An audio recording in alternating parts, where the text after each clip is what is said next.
നമസ്കാരം, news 7 TV വാർത്തയിലേക്ക് സ്വാഗതം.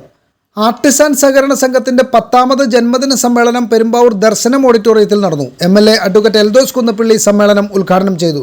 വിദ്യാഭ്യാസ പുരസ്കാര വിതരണം aim educational trust secretary Suresh Mampilly നിർവഹിച്ചു. സംഘം പ്രസിഡന്റ് KR സജീവ് യോഗത്തിൽ അധ്യക്ഷത വഹിച്ചു. KK പൊന്നപ്പൻ സ്വാഗതവും നീതു സുകുമാരൻ നന്ദിയും പറഞ്ഞു.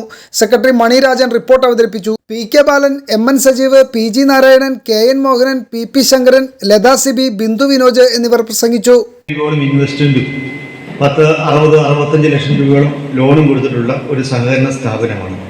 വളരെ വലിയൊരു സ്ഥാപനമല്ലെങ്കിലും കൃത്യമായി പോകുന്ന സഹകരണ മേഖലയിലെ ഒരു സ്ഥാപനം എന്ന രീതിയിലാണ് ഈ കോഓപ്പറേറ്റീവ് സൊസൈറ്റി ലിമിറ്റഡിനെ ഞാൻ കാണുന്നത്.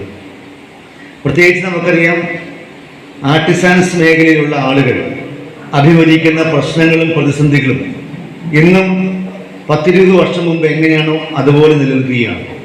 പ്രത്യേക പരിഗണനകളില്ല, സാമ്പത്തികമായിട്ടുള്ള ആനുകൂല്യങ്ങളില്ല, അല്ലെങ്കിൽ കുട്ടികൾക്കുള്ള പഠന സൗകര്യങ്ങൾ മെച്ചപ്പെടുത്താൻ വേണ്ട ആനുകൂല്യങ്ങൾ കിട്ടുന്നില്ല.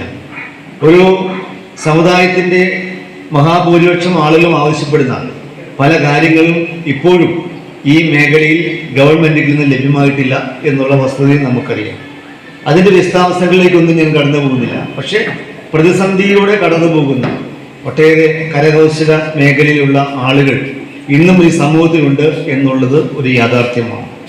ഞാൻ ദീർഘമായി മറ്റു കാര്യങ്ങളിലേക്കൊന്നും കടന്നു പോകുന്നില്ല. നമ്മുടെ വിശ്വകർമ്മജരായ ആളുകൾ, ഒട്ടേറെ ആളുകൾ ഈ കരകൗശലവുമായി ബന്ധപ്പെട്ട മേഖലയിൽ പ്രവർത്തിക്കുന്ന ആളുകളാണ്.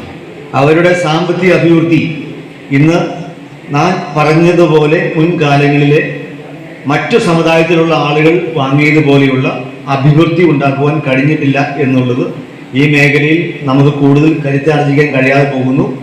സംസ്ഥാന ഗവൺമെൻറ്റിൻ്റെയും കേന്ദ്ര ഗവൺമെൻറ്റിൻ്റെയും ആനുകൂല്യങ്ങൾ കൂടുതലായി ലഭ്യമാകാതെ പോകുന്നു എന്നുള്ളതാണ്. അതിന് മാറ്റമുണ്ടാകണം. അതിന് മാറ്റമുണ്ടാകണമെങ്കിൽ നമ്മുടെ കുട്ടികൾക്ക് നല്ല വിദ്യാഭ്യാസം കൊടുക്കണം.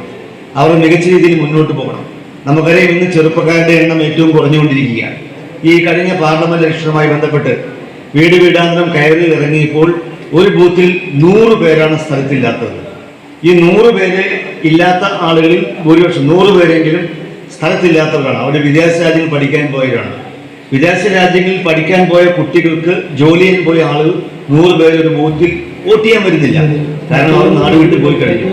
ഈ തിരിച്ചു വരുമെന്നുള്ള ഉറപ്പ് അവർക്കുമില്ല, അവരുടെ രക്ഷിതാക്കൾക്കുമില്ല. ഇവിടെ ചെറുപ്പക്കാർ ഭൂരിപക്ഷം ആളുകളും വിദേശ രാജ്യങ്ങളിലേക്ക് ചേക്കേറിക്കൊണ്ടിരിക്കുന്നു, ജീവിക്കുവാൻ, പഠിക്കുവാൻ, ജോലി നേടുവാൻ, അവിടെ സ്ഥിരതാമസമാക്കുവാൻ. അങ്ങനെ നമ്മുടെ നാട്ടിലെ ആളുകൾ വിദേശ രാജ്യങ്ങളിൽ പോയി സാമ്പത്തിക അഭിവൃദ്ധി നേടുന്നുണ്ടെങ്കിലും നമ്മുടെ ചെറുപ്പക്കാർക്ക് നമ്മുടെ നാട്ടിൽ സാമ്പത്തികമായി അഭിവൃദ്ധി നേടാൻ കഴിയാത്ത ഒരു സാഹചര്യവും നമ്മൾ പരിശോധിക്കേണ്ടതാണ്.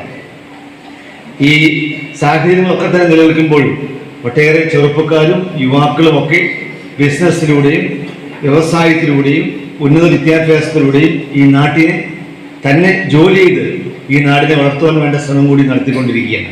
അത്തരം ശ്രമങ്ങളെ പ്രത്യേകിച്ച് നമുക്ക് സംരക്ഷിക്കേണ്ടത് ആവശ്യമാണ്.